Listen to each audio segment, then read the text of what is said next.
अब बात यह है कि इन तीनों चेहरों से तात्कालिक व्यवस्था, जिसमें राजनीतिक और गैर राजनीतिक राजनीतिक दोनों तरह की व्यवस्थाएं आती हैं।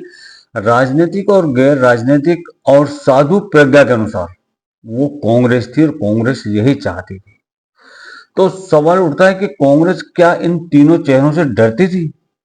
यह स्थापित हो चुका, ये कंफर्म हो चुका कि साधु प्रज्ञा के अनुसार कांग्रेस चाहती थी कि मालेगांव विस्फोट के अंदर में योगी, मोदी और भागवत जी का नाम शामिल हो। तो इसका मतलब यह है कि कांग्रेस इन तीनों चेहरों से, ये जो तीन चेहरे हैं, इनसे ज्यादा डरती थी, सबसे ज्यादा डरती थी। योगी, मोदी और मोहन भागवत, ये तीन नाम अब स्थापित हो चुके हैं।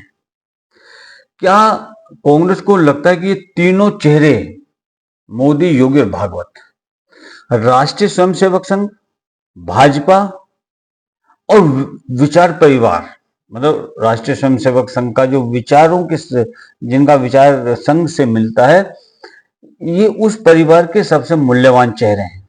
स्वाभाविक रूप से ऐसा लगता है, इसलिए बिना किसी आधार के, बिना किसी सबूत के और बिना किसी प्रमाण के उनके ऊपर मुकदमा चलाया गया और उनको फिर आरोपी बनाया गया। आरोपी बनाने की साजिश रची गई।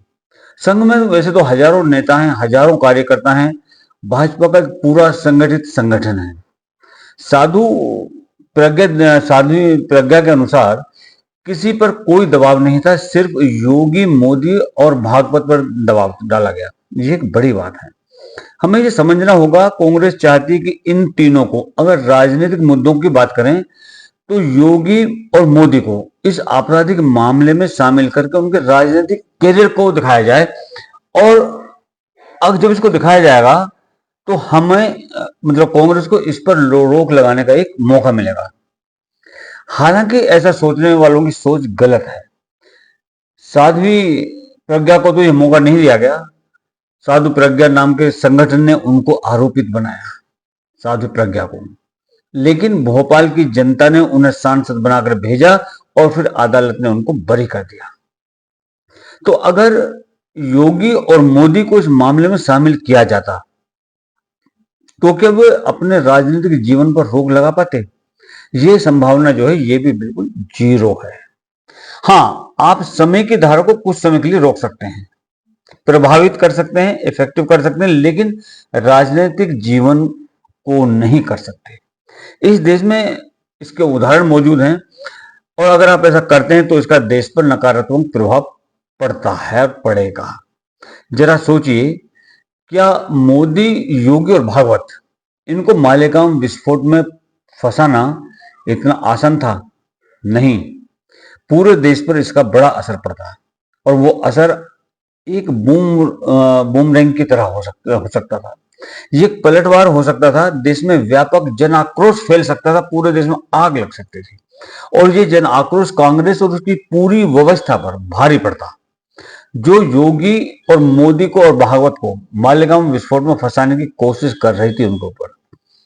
क्योंकि पूरे देश में आपको एक बात पता होनी चाहिए कि श्रीमती इंदिरा गांधी ने अपने राजनीतिक विरोधियों जॉर्ज फर्नांडिस और कुछ अन्य लोगों को, जिनमें एक पत्रकार के विक्रम राव भी शामिल थे, जो इस दुनिया में नहीं है, इनको भी फंसाया था।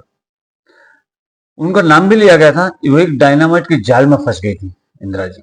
उन्होंने कहा था कि वो रेल की पटरियों पर डायनामाइट लगाकर उनको उड़ाने की कोशिश कर रहे थे। जॉर्ज फर्नांडिस उनमें से एक शख्स थे। वो घटिया समाजवादी थे, वो एक घटिया मजदूर नेता थे और वो एक डायनामाइट के जाल में फंस के बेचारे जेल गए। आपातकाल में सभी जेल गए थे। बाद में जब जनता की सरकार आई, बाढ़ आ गई, जेल के दरवाजे तोड़ दिए और जॉर्ज साहब लोकसभा जीतकर मंत्री बन गए और डायनामाइट का जाल भी दफन कर दिया। पता चला कि वो झूठे, धोखेबाज और बेशर्म इंसान थे। ऐसा भी होता है। आप लोगों की प्रतिक्रिया का अंदाज नहीं लगा सकते कि क्या उनकी प्रतिक्रिया होगी। इंदिरा गांधी ने सोचा था कि जॉर्ज को डायनामाइट के जाल में फंसाकर वे उनका राजनीतिक जीवन समाप्त कर देंगे और यही उनकी बहुत बड़ी भूल साबित हुई। अगर जॉर्ज डायनामाइट के जाल में फंस जाते तो राजनीति में उनका स्थान बहुत ऊंचा होता। यही वो समय था जब जॉर्ज पूरे देश में युवाओं के लिए प्रतीक बन गए थे। हथकड़ियों और हथकड़ियों के साथ जॉर्ज की तस्वीर पूरे भारत में कैलेंडर की तरह से लटका दी गई थी, टांग दी गई थी और उस पोस्टर की तरह चिपका दिया गया। यह वही समय था जब इंदिरा गांधी को एहसास हुआ कि उन्होंने गलती की है, और अगर उन्होंने जॉर्ज के साथ एक साधारण राजनीतिक कैदी की तरह व्यवहार किया होता तो वो ठीक होता। ऐसे भी होता, क्या वही गलती दोबारा दोहराई जा रही थी? योगी और मोदी को डायनामाइट के जाल में फंसाकर क्या वही गलती दोहराई जा रही थी? और अगर वो गलती वही होती तो उसके नतीजे 1977 में जॉर्ज के मामले जैसे होते, बल्कि उससे भी कहीं ज्यादा उत्तेजक होते। अभी के लिए इतना ही। जय हिंद, जय भारत, जय श्री राम।